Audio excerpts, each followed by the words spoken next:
Anna Howard Shaw was the suffrage leader who, based on my research, brought the suffrage movement into the mainstream of U.S. political life. She was much more than that. She was both an outrageous woman for her generation and the public image of a modern suffrage leader. So, we have her background of coming from a poor family, being raised on a farm, having to do lots of non-traditional work, also having to support her family at an early age, going on then to become a preacher, an ordained minister, coming to Albion College, going off to Boston University. Shaw became the president of the National American Women's Suffrage Association, which I like to shorten to just the National. And it was during this time, I would argue and challenge the existing suffrage scholarship that says that Shaw was not a good administrator. I would say that the National was dying when she took over. She became the protege to Susan B. Anthony. Shortly, she became instrumental in the uniting of the National and American. She then reached out. She reached out to younger women, working women. She reached out to college women. She reached out to men and really brought us to the brink, sort of to the tipping point in terms of the federal amendment. That tipping point didn't happen until right after she resigned the presidency, but she held the presidency for close to 12 years.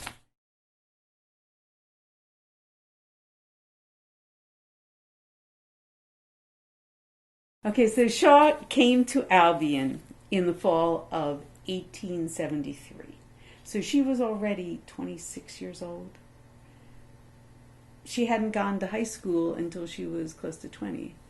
So this was her opportunity to get an official credential. When she became a preacher, she was eligible to come to Albion College tuition free. And the students who were here and the professors were very supportive. They truly recognized that she was exceptional, that she was a charismatic speaker, and they gave her as many opportunities as possible. She was a good student here, and she decided, though, that she needed, because she was getting older, she needed to stop before she actually got her degree here, and decided in the spring of 1876 to go to Boston to go to seminary. We have to understand, yes, it was a struggle, but with hard work, a young woman who grew up on this farm, isolated farm in outside of Big Rapids, Michigan, who didn't leave there for 12 years, could still achieve this international reputation.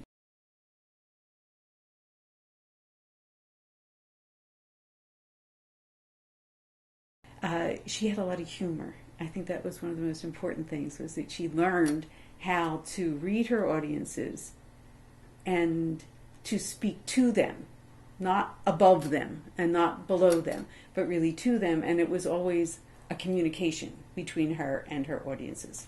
She tended to be intense. She was definitely a workaholic. There is no way she could have done everything that she did without being a workaholic. She loved the out of doors. She loved to what she called tramp, which we would call hiking. But she would paint, she would do the repairs, she would build things. So she had a lot of what you would call traditional and non-traditional hobbies. She was a very good seamstress. She could knit, but apparently she didn't cook.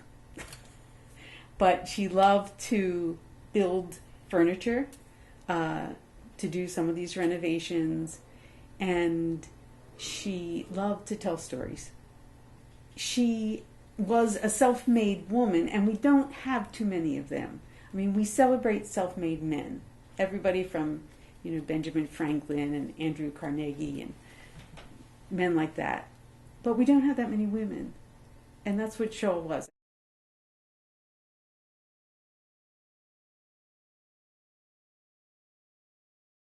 What I am very much trying to do is challenge what I feel has been a bad rap there have been questions about Shaw's life that I really wanted to find out about. Trying to sort out fact from fiction, myth from what probably happened. I'm really hoping to challenge a lot of the misconceptions about Shaw and to set it on a more solid basis. And so I'm hoping that this book re-enshrines Shaw as the true heir to Susan B. Anthony.